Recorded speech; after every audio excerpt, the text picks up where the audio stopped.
We have a really killer session for you up next, so stay with me. But also a quick reminder, we do Q&A on this stage for all of our sessions. There are mics in the middle. We're not doing mic runners. I was wrong about that. But if you want to ask a question in the next session, there are mics, I think, there and there. And of course, don't forget, we're using Otter for transcriptions, and we have more space over in the TC Plus lounge. Now, this next panel is one that I'm actually most excited about for the entire day, perhaps. Venture capital is absolutely not new. Solo GPs, absolutely not new, but solo GPs building new firms in public is somewhat new, and from a very staid and conservative industry, seeing memes and jokes is a welcome change. So please welcome to the stage, it's Noramay from Supply Chain Capital, Mac from RareBreed Ventures, and Turner from Banana Capital, and your moderator, Anna Heim.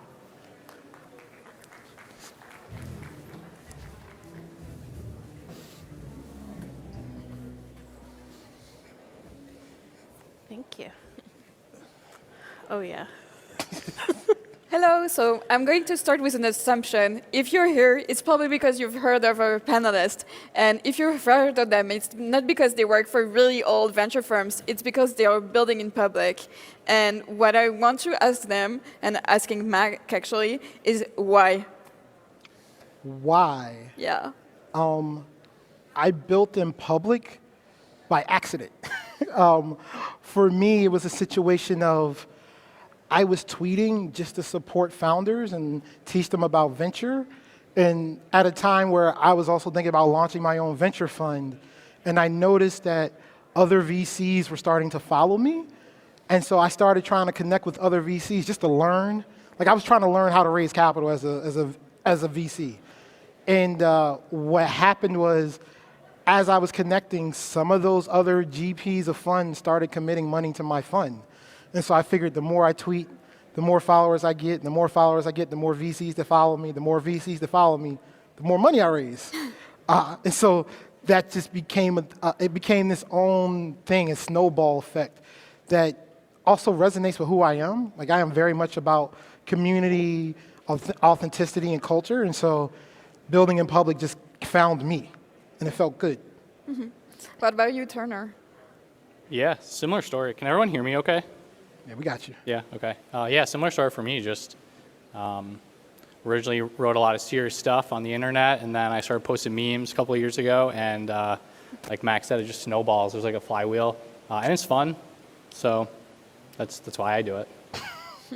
Turner's so modest. I mean, that's one way to look at it, but it's also, I mean, without doing it, would you have the same access to capital? Because it's not always easy to start a new venture firm. Yeah, so for me, I've been investing for the last 8 years, and the desire to go public was really about access, and it was more about the entrepreneur's access. We wanted to be the type of venture firm that is approachable, that doesn't require a warm introduction, one that you can find at an event like this. And in 2022, actually a quarter of our deals came through events and in our presence across the US. So what started as a way to find more deals and to allow founders to find us really also resonated with investors. And we found that there were investors we were speaking to who said, I've heard about you from A, B, C, D, and we thought, X. why haven't we had a conversation yet if you've heard about us from all these other individuals? So we realized that there are some investors who are moved and triggered by this echo chamber, and that the more that someone hears about you, the more likely it is that when the time comes that you're in front of them, they'll be open about a conversation. What about you, Mac? Do you do it more for the LPs, for the founders? I do it mostly for the founders, right? And also for emerging managers, right? So if you look at my Twitter, a lot of it's information talking to founders, telling them about what's happening in the market, how to pitch to VCs, how VCs think. And then I post a lot about what it's like raising a fund, things you need to think about as an emerging manager. It's really about just sharing access to information. Like as a founder, it took me so long to figure out how this world worked. And now as an emerging GP, I feel the same. And so it's just about sharing that information. But it's mainly for the founders and for other folks and to be helpful. And what I've learned is when you lead with helping first, all the other good stuff comes with it, right? It's all about trying to support and help others, and people notice that. And they notice the authenticity in that, and they notice that you're doing it because you genuinely care. Certain LPs will resonate with that. And it makes it a lot easier to find your tribe when you go about it that way. Yeah, and in terms of the founders you attract, my assumption was, Turner, we talked about that, was that it would attract founders that are hyper online, but you said not necessarily, actually. So I was curious about that. In terms of the type of founders? Yeah. Yeah. It's a mixed bag, for sure, I would say. I just try to invest really early, first or second round, of people who want to build publicly traded companies, and there's a lot of different ways to find people like that. So I think I maybe found a really strange niche that was a very weird type of content to make, but it just worked really well. So, How many of your founders would you say you've met offline versus online? I mean, probably everyone you meet online, because someone will email, introduce, or they'll reach out to you, or like a text intro, or Twitter, LinkedIn, inbound. So technically everyone, or first, second, third degree connection. Also, you're in Michigan, so we were saying that's maybe part of what makes it possible to be outside of a big hub, is being really present online, yeah. Yeah, there's often times where I'll meet someone, like tomorrow I'm meeting up with a founder that I initially met from someone else online. We talked, and I was like, oh, I'll be in San Francisco next week. We should just get coffee. So sometimes I'll meet up with them before I invest, but oftentimes like the first point of contact is through the internet in some capacity. Mm-hmm. And your main channel is Twitter, I mean X, although you also had TikToks, right? What's your mix of channels? Yeah, there's a lot of channels. Yeah, probably primarily Twitter, and then newsletter, podcast, TikTok, YouTube. I've been trying to figure out. It's really interesting. If you're not making content on YouTube, I think it's probably a pretty undervalued channel to be using right now from like a B2B perspective. So those are probably the main ones. Mm-hmm. Yeah, but Mac, I think you said it's also important to find something that's a good fit for you, and it's not short form for everyone. So I don't know, what would you recommend in terms of channels that people can use? Yeah, it really depends on who you are as a person and what's authentic to you, right? Like I meet people all the time, it's like, ooh, I see what you did on Twitter. Can I do that? Like, only if that's what you want to do, right? Like to build in public on Twitter means you're constantly posting. You gotta be vulnerable at times, and you have to want to be front-facing like that, right? So when I come to an event like this, there's gonna be a ton of people who know me. So as I walk through the halls, it's hard to get more than 10 steps without somebody stopping you, right? Or wanting to take a picture thing. Like you have to want to do that. That's not the only way to build in public though. If you're more somebody who wants to be more behind the scenes and do better with more long form, then LinkedIn could be really good for you. And even Substack or doing a blog, like those things still work. People read those, they notice those. You don't have this idea where you have to post every day, but you do need to be consistent, right? But whatever channel you choose has to be authentic to you. I have some friends who do blogs that they only share with their LPs. They're not public at all, but it is still them building in public, just building in public for a specific community, right? And so most people don't even know who they are or what their thoughts, but their thoughts are very profound, and the people they're reaching get to see that and get to buy into that. So it really depends on who you are and what's authentic to you. Don't just see one of us do something and be like, oh, I'm gonna copy that. Like only if that works for you, right? Like I was born for the stage. I'm perfect with it. Like this is for me, right? But like if that's not who you are, then like don't do this, because you know if you're an introvert, having a very strong presence on Twitter, as he'll tell you, sometimes has its pluses and minuses. Mm-hmm. That's a good point. So for us, building in public certainly does not mean TikTok or X. For us, it is more about blogging. It is more about LinkedIn, more about thought leadership, more about networking with other communities of GPs, particularly women or women of color. And that's where we do most of our co-building, learning, sharing, and collaborating. I love that word, co-building.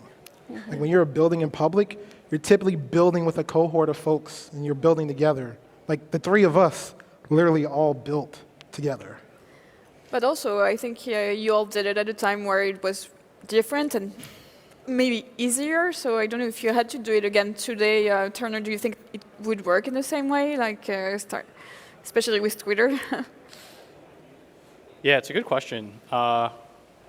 It's interesting because I kind of started initially, I posted a lot of really serious things. I met a lot of really good people that way. Pandemic hit, a lot more people started paying attention to what was going on online, and I guess I was positioned to take advantage of it.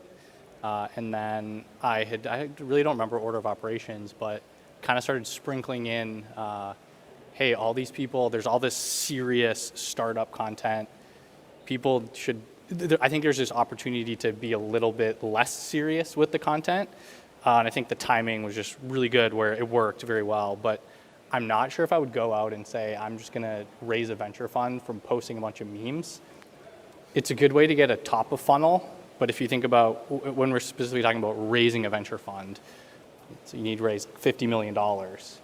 Somebody's not going to say, wow, that's a great meme, here's $10 million. But it's a good way to fill up the pipeline and maybe meet someone. So that's kind of the way I would, I guess, overarching this whole conversation, that's the way to think about building in public, is it's a way to fill up a pipeline of some kind, whether raising a venture fund, a founder, acquiring customers, raising money for your company, insert whatever you're doing. Using content or using the internet is like a pipeline strategy, really, at the end of the day. Yeah, I want to double down on that. Building in public and getting like popular on any platform, all it does is help you build the top of funnel. It doesn't necessarily guarantee that you're going to get funded, right? So, in my first 90 days of fundraising, doing the Twitter strategy, I did over 1,100 meetings. That only soft circled 3 million. Because at the end of the day, once you get in front of somebody and you're asking them for their money or their institution's money, you got to be on your game, right? Like the building in public stuff gets you interest and gets people paying attention to you, but you still have to have the ability. They still have to want to invest in you or invest in your fund because you have a thesis, because you have a point of view, because you have a product, right? It's not good enough just to be popular.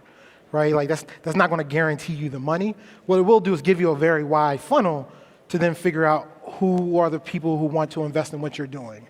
But it's not a guarantee. Like just because you have 100,000 followers on Twitter doesn't mean you're going to get funded. Yeah, another way to think about that is followers on Twitter don't even mean anything anymore, to be honest. Like it's just like TikTok at this point, where it's all about the algorithm, and it's basically, first off, what format is the platform prioritizing? And right now, Twitter is heavily prioritizing video. There's like no secret. Elon's like, I'm trying to make a super app. I'm trying to compete with TikTok. I'm trying to compete with YouTube. He's boosting video in the feed. And then it's also things like watch time or view time. How long are people spending on the content? So you'll probably see like I think there's been like memes about how it's either CBS or New York Times has like 12 million followers on Twitter, and their tweets get like 1,000 views or something. I think Elon will specifically say things like that, like making fun of some of these accounts that are on there. So just to kind of get back to it, like it doesn't really matter how many people follow you. It's really about like understanding what the audience wants on whatever rails or channel that you're using. So it's just another way to think about it. Yeah, does that validate your idea to prioritize other channels? I mean, is it more rewarding right now to be blogging than to be on Twitter? Well, I was actually going to share where we found the most benefit, and I wanted to share some of our stats as well. Did you say 1,100 meetings? Okay. When we started raising capital for supply change in early 2021, we started logging all of our prospective LP meetings. And in the first 6 months, we had about 400 of them. So 1,100 kind of elicits a physical reaction. So about 400, those meetings yielded 19 investors and 2.1 million.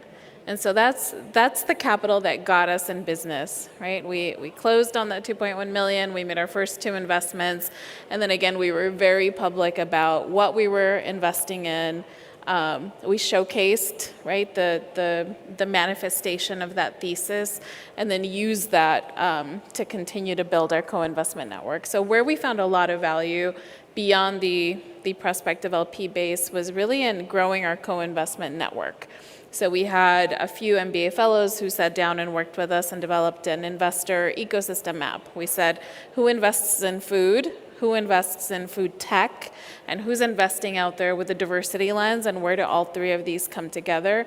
So it helped us communicate our thesis, it helped us communicate the investment gap we saw in the market, and it helped us go out there and say, who should we be building a co-investment relationship with, either upstream or downstream, and then we went out and did that. So being public helped with that co-investor network, and then also it's helped us ensure that the inbound deals that are coming our way are really relevant to the thesis, because it's pretty targeted. Yeah, that makes sense. Also, when you said that you don't require intros, you still need people to understand what you're about. Exactly.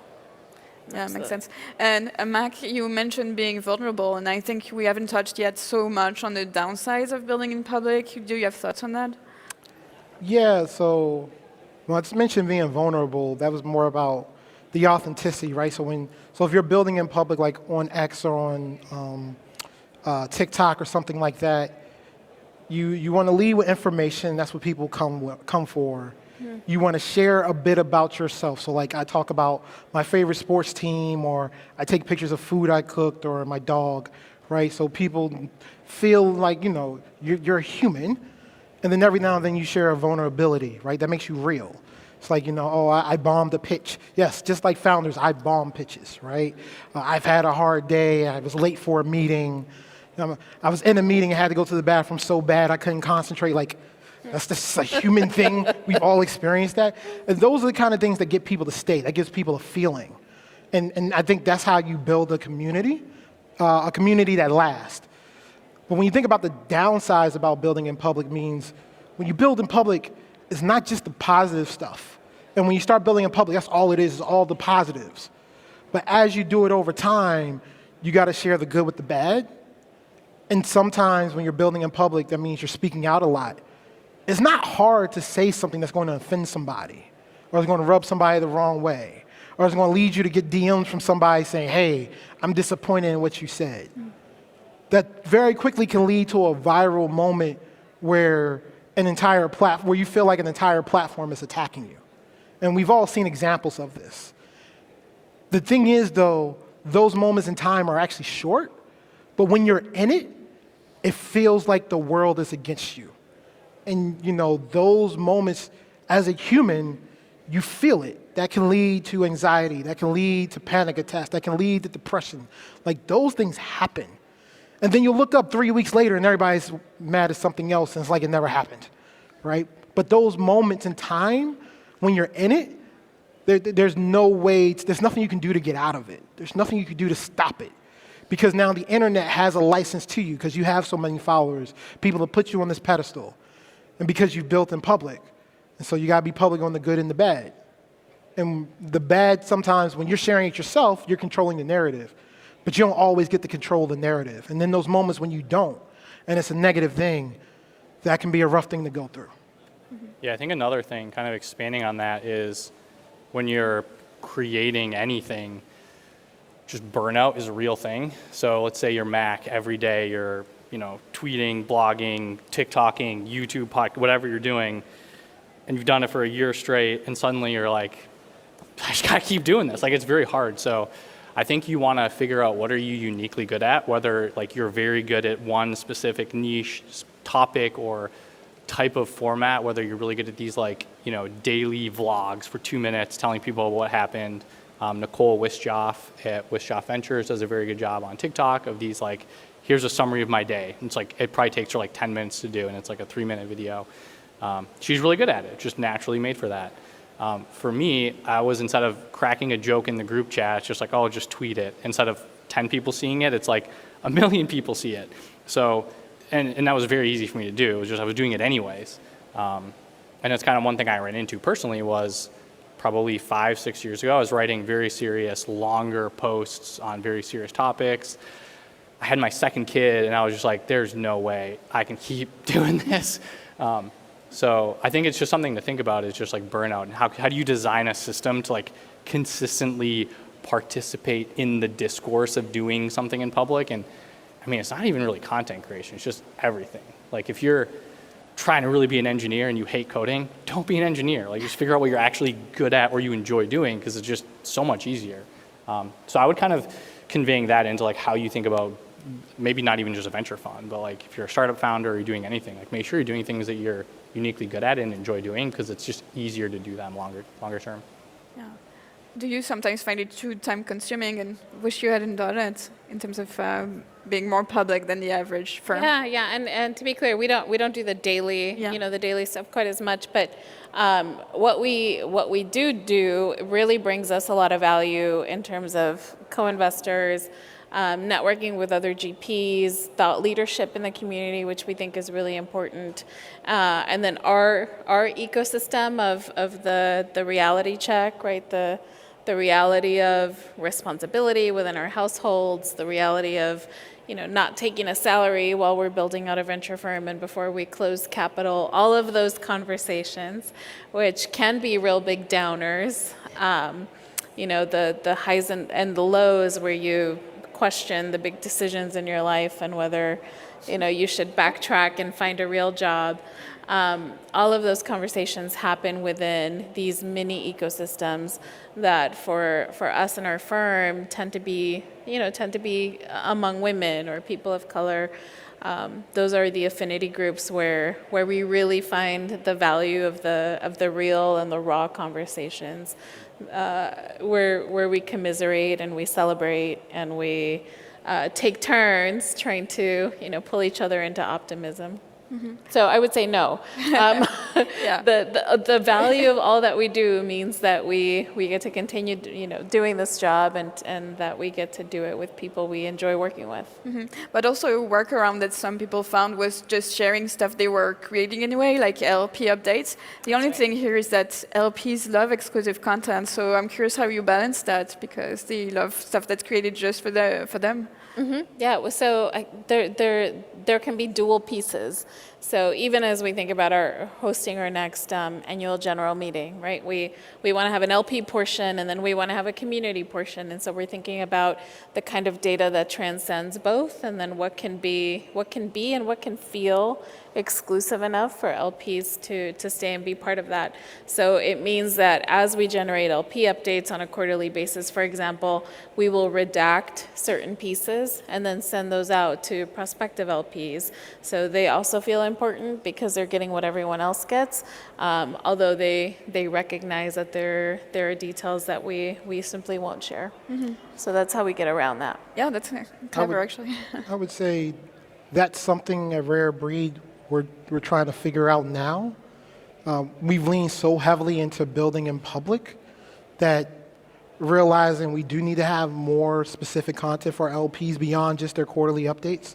So that's something we're working on. But I will say for our first annual meeting, which we recently had, we did exactly that. We had a first half of the day that was LP and VIP exclusive, and then we had a community part of the day that was like literally a cookout with additional content. And now we're starting to think about some of the long form content that I typically have put on Medium to be specifically for LPs. Because we do recognize that some LPs do want specific type of content. So now we're trying to think through like what stuff is building in public and is still as authentic and sharing as much as we can, while also making sure that those who we have a fiduciary responsibility to feel taken care of and feel special. Like being an investor in a venture fund, kind of gives you a little bit of a status. You want to be able to say, hey, I'm an LP in that fund, and so I get to see the stuff they see before everybody else. I get to know all the insider information. Like that's part of being an LP. That's one of the things they want. So when you give all the insider information to everybody, it kind of devalues some of the specialness. It doesn't devalue the fact that if our fund does well, they get paid. That's ultimately why they do it. But we also do these things for other human reasons. It's not always just money. We tend to think about these industries as money, but people are people. Humans are humans. We have human emotions. We have human feelings, right?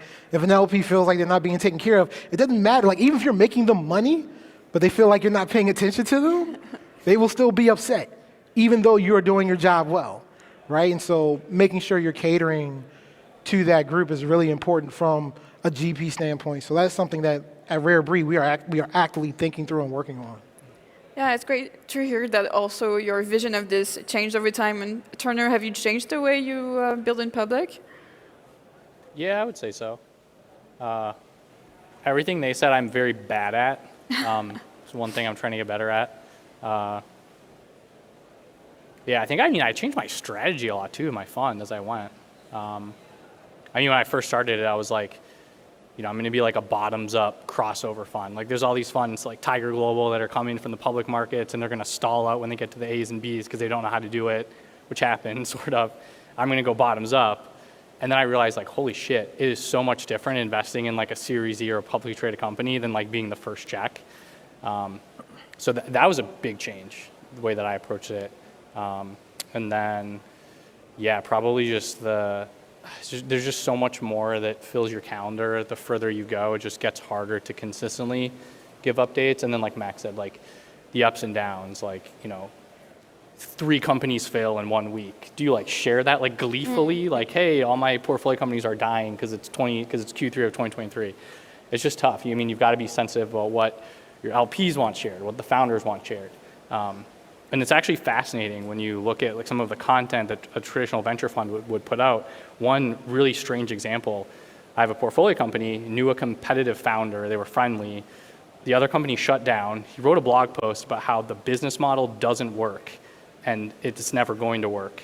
And my founder reached out to him and he was like, hey, I'm sorry to hear what happened. Why'd you write that post? And he was like, oh, my VCs made me write it. Like, I know it's a good post, but like the VCs had to like save face with their investors that it wasn't their fault for making a bad investment. It was the market just doesn't work. So I've never had to do that. Hopefully I never have to, but like it's a way that it definitely changes when it comes to like the type of things that you put out there publicly. Mm-hmm. Yeah, it's really completely different now than 2021. So do you sometimes regret being open now that the market is less favorable? Yeah, not for us. So we formed the firm in late 2020, started raising capital 2021, just closed actually our first fund over the summer. Whoop, whoop. Congratulations. Yes, thank you. We met our We can clap for that. That's amazing. Yes, thank you. We met our target to close on a $40 million fund for early stage investing. And I would say if we were starting this year, I don't think our strategy would be different in terms of how we build and the kind of information we want out there. My business partner, Shayna Harris, and I have each been in industry for over 20 years. Right? She's been deeply embedded in food ecosystems, has done a lot of pioneering work in the corporate sector, and as the COO of a venture-backed company, I've been an engineer and an investor for the last 8 years. And so we're bringing a lot of what we've done in other roles into this firm. And so the applicability of some of those frameworks is new and interesting and different. And so that's where a lot of the thought leadership comes from. And I think it really sets us apart at a time when the number of emerging managers is really high. And that's why it's important for us to share our voice, share our experience, share our lens, because we think that we're different and the way that we're approaching investments in the food and ag space is also different. So we would continue to build in public if we were doing so now. Is that also how it feels to you, Mac, that there are lots of emerging managers now and differentiation is part of it? Or? I think in 2020 and 2021, when things were good, I think there were a lot more emerging managers. We saw a lot more operators starting funds and doing funds while being operators. I see now that we're in a downturn, some of those people have gone back to just doing what they do, but there still are a lot of emerging managers. And the interesting thing about our industry is, founders will meet a VC, and the VC be like, oh yeah, I've heard something similar before, right? Well, in our industry, when we go talk to limited partners or LPs, all emerging manager funds almost sound exactly the same. A lot of our decks say the same thing, have the same numbers. Like, everybody thinks their thesis is so unique and different and great, and then you see like all the decks that one of your LPs have, and like all these things look the same. And the things that really set us apart are the people. Right now, there are some specific theses and industries and knowledge that can set you apart, but they're still going, like, if you're a fintech fund, there's going to be like 20 other emerging fintech managers out there, and each LP is going to invest in one or two, right? And so then the way you stand apart is through your relationships, your network, and building in public and having a presence can be helpful. But I just think, right now it's just tough. And the market's hard for everybody. And so especially for emerging managers, like most of these limited partners don't invest in new funds often. And when they do, that means they're going to get rid of one of the older funds they already have. So they have to look at their portfolio and be like, okay, Mac, I really like you, but which one of these funds I've been working with for the last 15 years, 20 years, whatever, am I going to get rid of to work with you? And it's like, in order to get them to decide that, I got to be really dope when I go in for that meeting, right? And so I think it just makes the bar higher. And I do think there are a lot of emerging managers, because like being a VC seems really cool, right? I will tell you, I told myself after being a founder, I was never going to be a founder again. I was happy to be a VC. When I started my own firm, I became a founder again. That was not the plan, right? There's a lot more to it than just finding great startups and investing, right? You literally now have 2 full-time jobs. You run a firm and you're an investor. Like I cognitively knew that. When I started doing it and looking at my calendar, I was like, holy crap, I'm really doing 2 things at once. It's really hard to do that while building a firm. And I think the resilience and grit, when she talked about not taking a salary, I started to get like flashbacks and cold sweats up here. Right? I quit my job in August. I didn't pay myself again until like May next year. I'm almost a whole year without getting paid. Yeah. And I was not a wealthy person to begin with, right? Like it is a lot to go through. And so I would say, you have to be truly convicted in this. And I'll also make this other point, like when you start a venture firm, you are committing to doing something for the next 16 to 20 years, right? Because like you raise your first fund, that's 10 years. In 3 to 4 years, you're going to raise fund 2. Okay, you just added another 3 to 4 years to that. And then 3 to 4 years after that, okay, so we're 6 to 8 years in, you've raised your 3rd fund. You have 18 years in aggregate of commitments between 3 funds. And you've been doing this for less than 10 years, but you've made an 18-year commitment. Like, understand that going in. Because when the times get hard like now, it's very easy to be like, I don't want to do this anymore. But you still got a fiduciary. You've already deployed money. You've already taken money. So you got to manage that regardless. I don't think everybody thinks that went all the way through. Yeah, that's also why it's helping to build in public, because people realize before they start, they see a bit of the process. But I really would like to open for questions. So you have mics up. If you want to go and ask a question, you just need to go there. I think someone is going. Yeah. Here, right? How you doing? Right over here. Yep. How's it going? My name is Philip Sanders. I'm at New Media Ventures. I wanted to ask a question around bad actors in the VC space. Especially fund managers. How does that affect just your business model, fundraising, looking for founders? I just wanted you all to just share some of your experiences with that. Thank you. Turner, you want to take that one? Yeah, Turner? The question's bad actors and how we incorporate that into what we do. How do you deal with that? I just don't even work with them, don't talk to them, don't pay any attention to them. I don't know. I don't know if that's a good answer, but I just don't like someone. You don't always know, right, who the bad actors are. So they will be surfaced when you see certain term sheets, and you start to see how some fund managers are treating founders, or when you start to see them in action on boards. But it's not always easy to know who they are. So I would agree, once we have knowledge of someone misbehaving, whether it's bad terms, kind of a bad rapport within the board, bad advice, harassment, and all of these we've come across in the last 12 months, probably in the last 7 months, we try not to engage. If we're already in the deal, then we try to bring advisors and other board members in who can kind of, facilitate or increase the number of good players on the team, but we try not to engage. Let's take one from that side. There are many people waiting. Yeah, hello. Given that this is a panel on building in public, especially in regards to venture funds, how important do you think absolute and total transparency is to the process? So like a good example of which would have been venture DAOs that were originated in like 2021 properly. I missed that last part. What was the last part? So like in 2021, we had like the emergence of lots of venture DAOs, decentralized, yeah.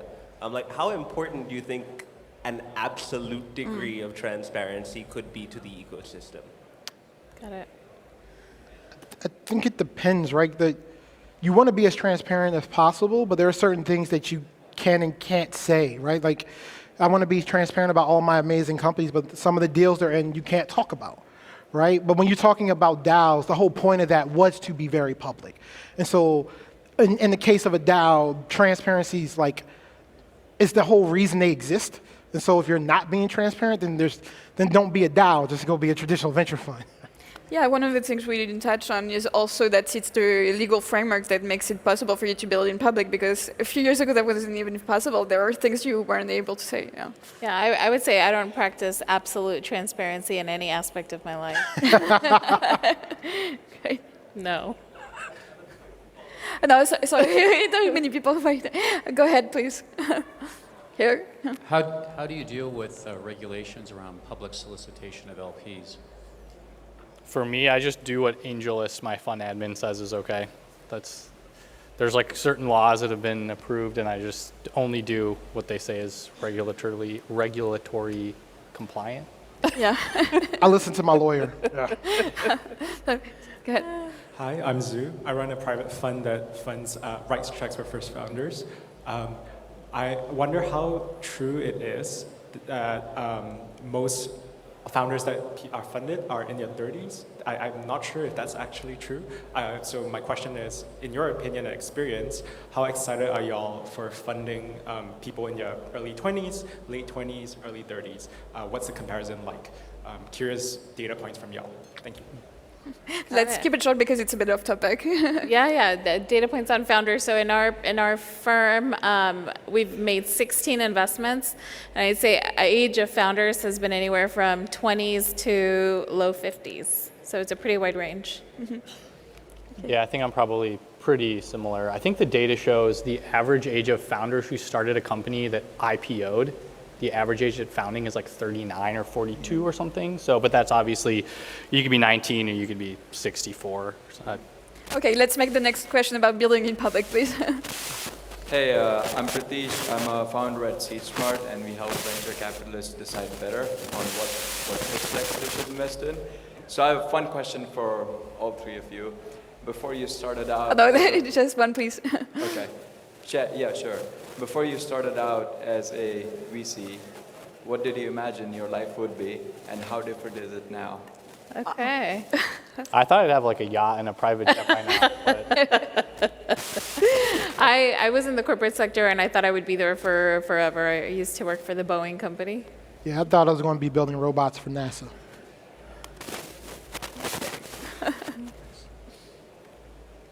Hey, pleasure to meet you. Quick question. What's like the best way do you think to do like a cold outreach to a VC? Do you like to receive cold outreach? I know that you've been speaking a lot about this thing, but just wanted to know your opinions on that. I'm a big fan of cold outreach. One of my best deals have been from cold outreach. So what are your thoughts on that? Yeah, Noramay, you mentioned that. You said that, you're tired of the warm intro. Yeah, we've made one investment that came in through a cold intro, so 1 out of 16. And no matter whether we have a referral or a cold inbound or someone we meet at an event, we always ask them to fill out a form on our website. So we're perfectly okay with inbounds through our website. That's great. Next. Tekwani, fintech founder from Kenya. So my question is, what do you think about emerging markets, especially now during this new investment environment, and more so Africa? Are you looking to do deals there, and what's your perspective on the market? At RareBreed, we're bullish on emerging markets. The last investment out of Fund 1 was a company based out of Uganda. I'm also spending a lot of time looking at Pakistan.